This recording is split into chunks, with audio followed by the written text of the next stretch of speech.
What is up, guys? WrestlingsPremier is here. This feud, honestly, no dull parts. For the amount of time these guys faced off, it was still electric, unlike, say, Rock and Cena.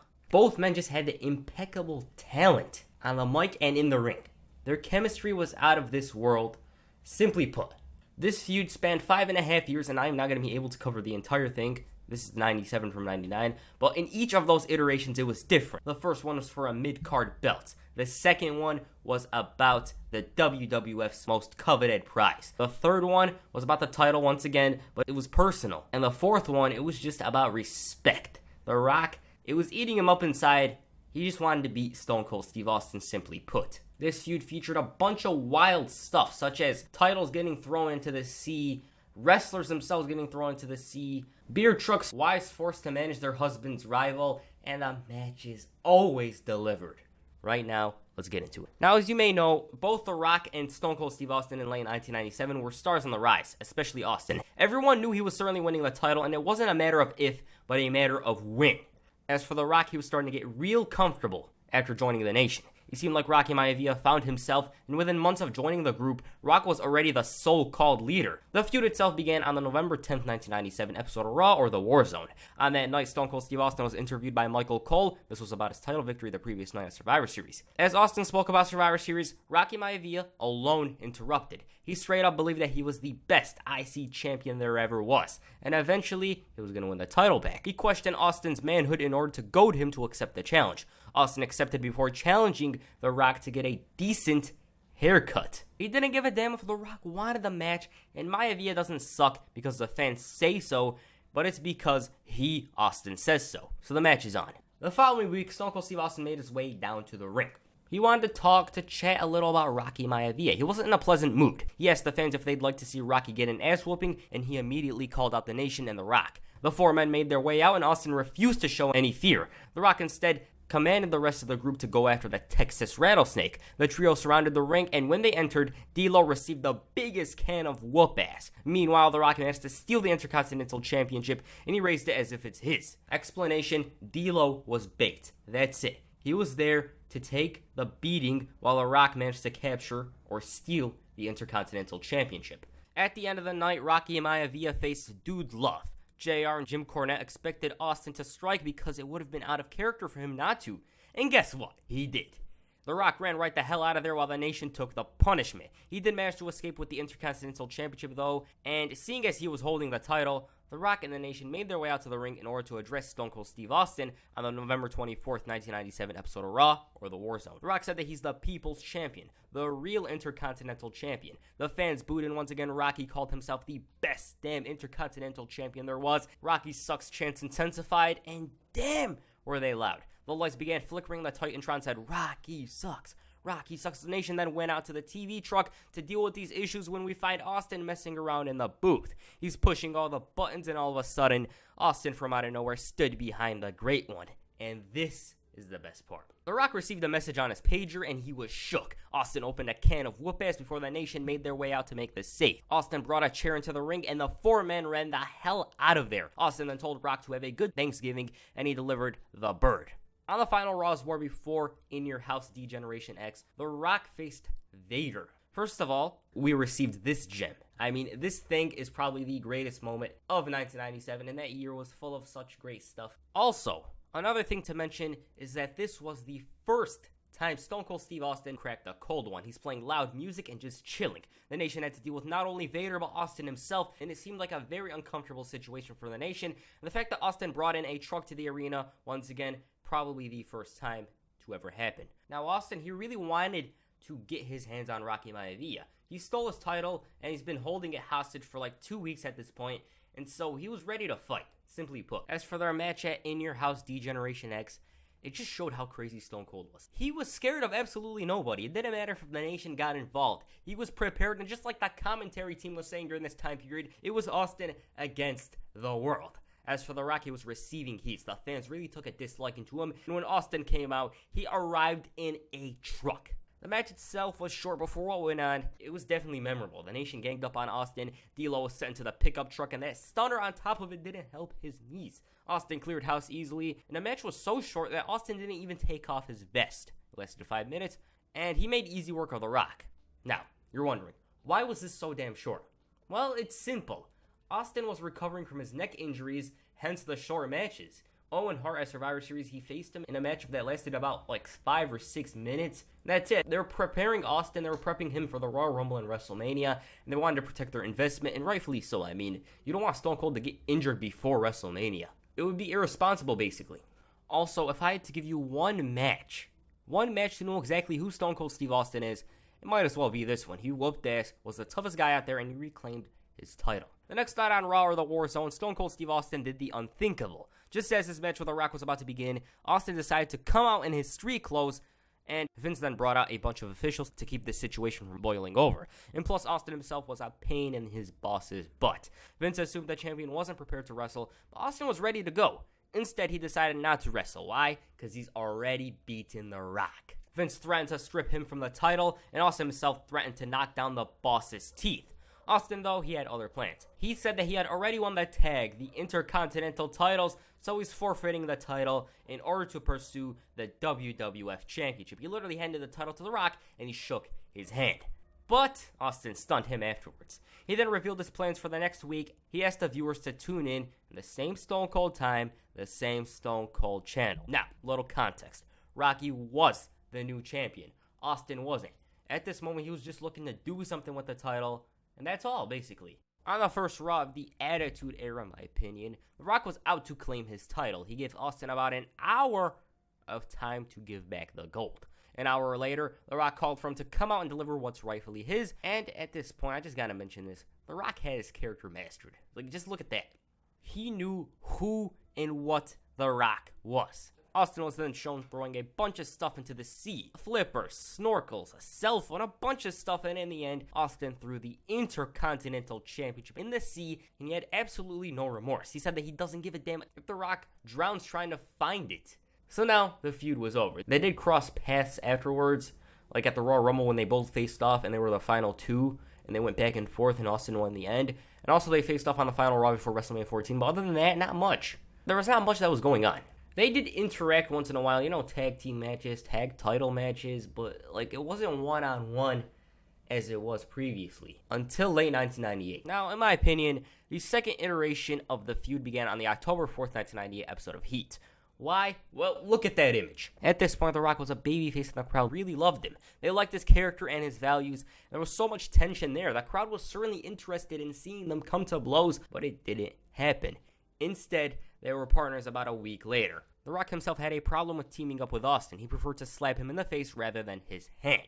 The match itself didn't go in either man's favor due to outside interference, and as for when the feud officially began, one-on-one, they finally confronted one another. Survivor Series 1998. After being wrongfully screwed by the McMahons, Stone Cold Steve Austin was out to congratulate the new corporate champion. His congratulatory statement consisted of rights and a Stone Cold Stunner before throwing The Rock out like trash. And even Mankind received a stunner for his efforts. The next night on Raw, a new faction was formed. It was the Corporation. The Rock at this point, he preferred to kiss his boss's ass in order to progress in life. He became the poster child of what Vince McMahon wanted the champion to be.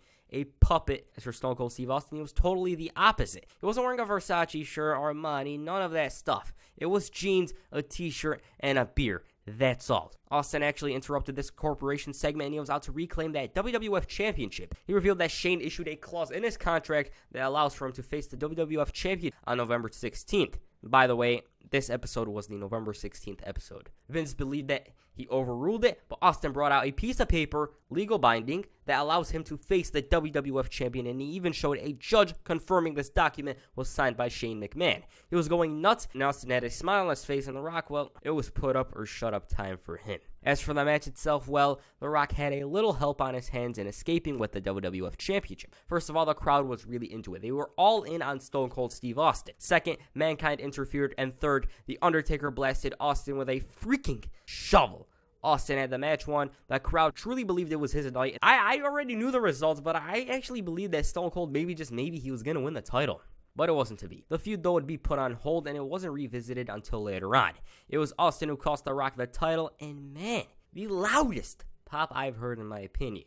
That's the loudest pop I've ever heard from a WWF or WWE star. It doesn't get any better than this one. You'll be pressed to find a pop louder than the one Austin received on the first Raw of 1999. Throughout the month of January, it was Austin who bested The Rock on most occasions, but then The Rock hit him where it hurts the most when he distracted Austin long enough for Vince McMahon to toss him over the top rope and win the Royal Rumble. But since Vince couldn't compete, Austin was granted the title match at WrestleMania 15. He retained the spot at St. Valentine's Day Massacre, and it was on.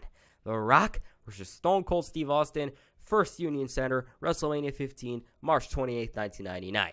In storyline, it was initially Mankind and Stone Cold, but then The Rock won a ladder match in order to ensure the match happens. Now, the build-up to their matchup at WrestleMania 15, it was so damn hyped.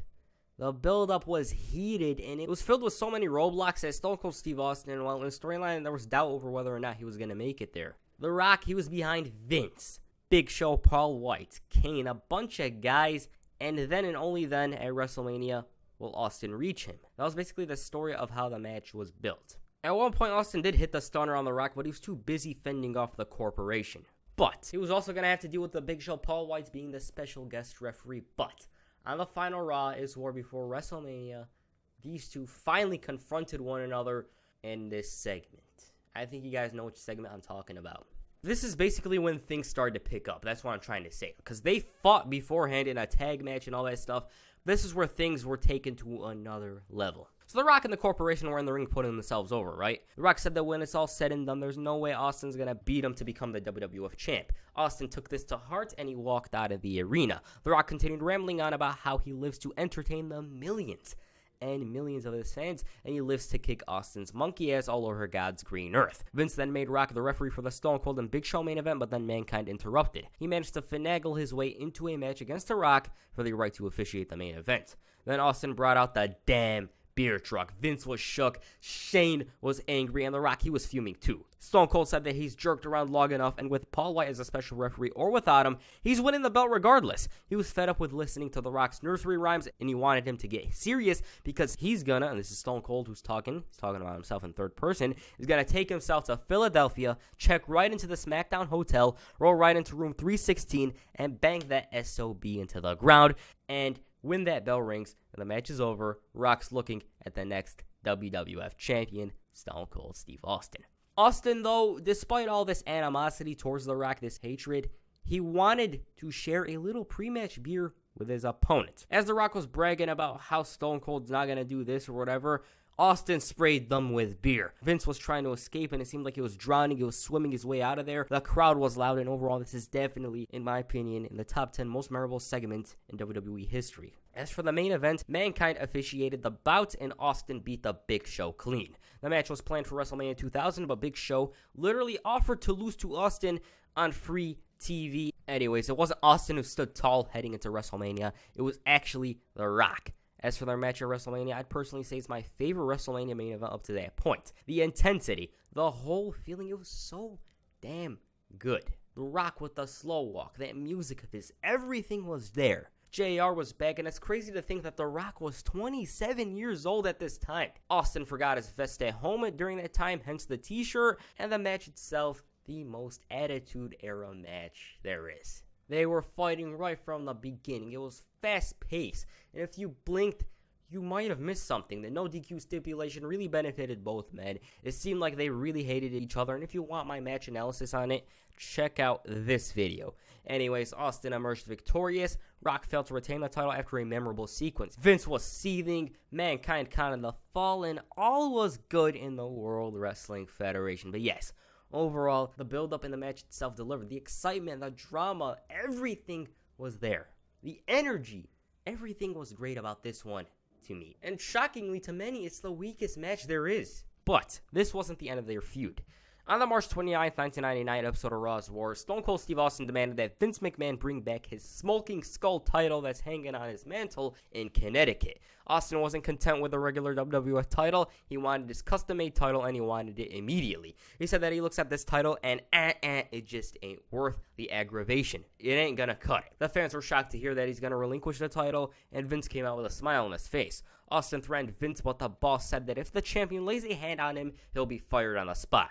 This was due to a previous contract Austin signed back in October. But the champion had a rebuttal. He said that he can beat up Vince because last night the boss himself attacked him. Vince, though, blasted the rattlesnake with a championship before flipping the bird and running the hell out of there. Vince at this point was too stressed out with the Undertaker situation, so he asked Shane to personally hand the Smoking Skull title, which was brought to the arena from Connecticut.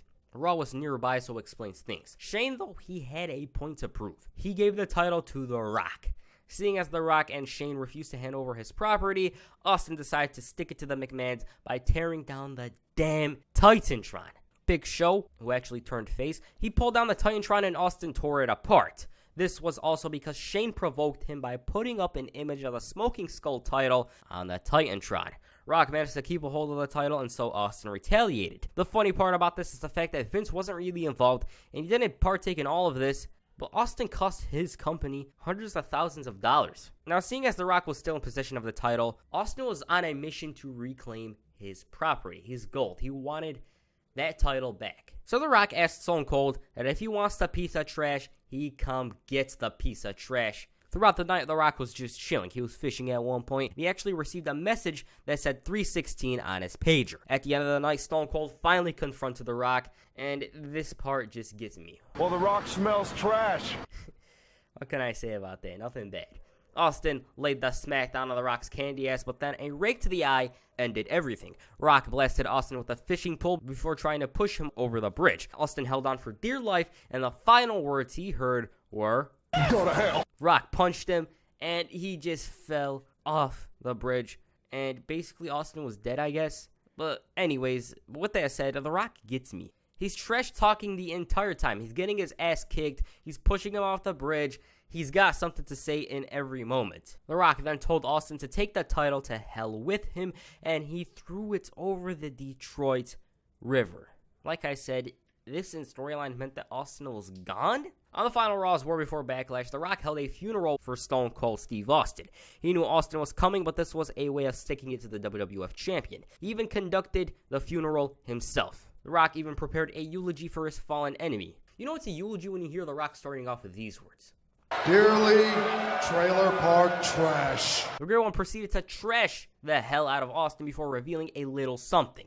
The Smoking Skull title. He didn't throw it over the bridge. He was lying. That was something else. That was a fake title for all we know. But then, Austin with a damn monster truck appeared. He realized The Rock had a vehicle parked right over there and he decided to carjack it. But then it was revealed to not be the case. Instead, Austin destroyed The Rock's Lincoln. He was complaining in the middle of the ring, and Austin decided to show up for his own funeral. But I guess it was going to be Rock's funeral now. Austin destroyed the hearse, and it was go time. They brawled back and forth. Well, not back and forth. It was mostly one side because he kicked The Rock's ass, simply put. Also, that rebound gets me. The Great One's then knocked down into the grave. Austin seized his property, and now it was time to celebrate. But then Shane McMahon whacked the hell out of Austin with a shovel, and the title was back in his possession. Now, their match at Backlash, it should be noted that Shane was a special referee. Once again, it was no disqualification. This one was, in my opinion, better than WrestleMania 15. The intensity was there. Right out of the gate, it was wild. They brawled all over the arena, and it felt the same yet different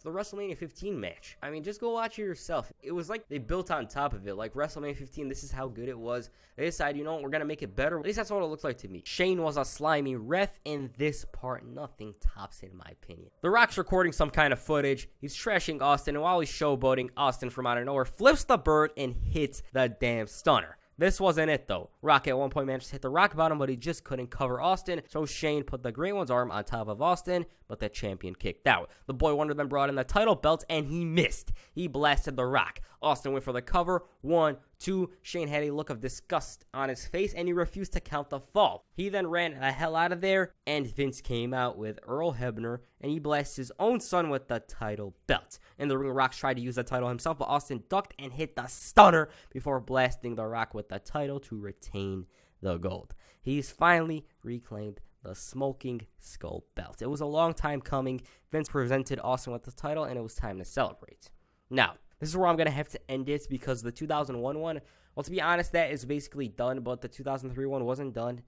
And plus, I feel like I was going to miss some parts with the 2003 one and not put 100% effort as I was for this part. But yes, if you guys really want 2001 and 2003, just hit that like button and that's all. Overall, the feud up to this point, I'd say it was very, very enjoyable. The Rock and Austin, they can never cease to amaze. Their segments in 97, they were pretty fun to watch. It's pretty fun to go back and see them grow as talent. They started this feud as mid-carders, basically. And by the end of it, they were the main eventers, the top 2 guys in the entire company. So yes, amazing feud up to this point.